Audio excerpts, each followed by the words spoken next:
આમ આદમી પાર્ટીમાં કાર્યકર્તાઓ છોડાયા। છોટાઉદેપુર નગરમાંથી મોટી સંખ્યામાં આમ આદમી પાર્ટીમાં કાર્યકર્તાઓ જિલ્લા પ્રમુખની ઉપસ્થિતિમાં છોડાયા। છોટાઉદેપુર સર્કિટ હાઉસ ખાતે 25થી વધુ યુવા અને ઉત્સાહી કાર્યકર્તાઓની પ્રમુખ ઉપસ્થિતિમાં આમ આદમી પાર્ટીમાં છોડાયા છે। Story report by Imran Sindhi, Chhota Udepur.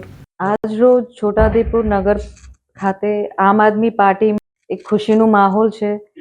Ward number અલગ અલગ વોર્ડોથી આજે આમ આદમી પાર્ટીમાં કાર્યકર્તા જોડાયા છે। તો હવે લાગે છે કે હવે એક લડત ખૂબ મજબૂત થવાની છે।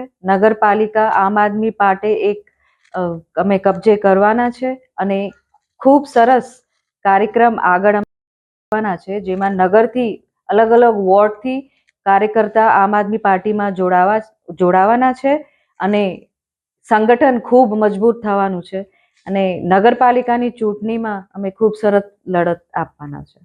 આજ રોજ આમ આદમી પાર્ટીમાં 25 થી 30 જણ નગરમાંથી જોડાયા છે અને આગામી આવતા અઠવાડિયે પણ એવું એક પ્રોગ્રામ છે જેમાં 200 થી 300 કાર્યકર્તા આમ આદમી પાર્ટીમાં જોડાવાના છે।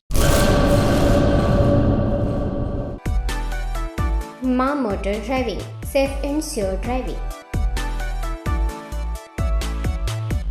ડ્રાઇવિંગ એ શોખ સાથે આપની મોટી જવાબદારી પણ છે। અમારા ઇન્સ્ટ્રક્ટર દ્વારા સચોટ અને સરળ માર્ગદર્શન। આપની રોજની તાલીમની માહિતી મેળવીને શું અધુરાશ છે એના ઉપર પૂરું ફોકસ કરાય છે।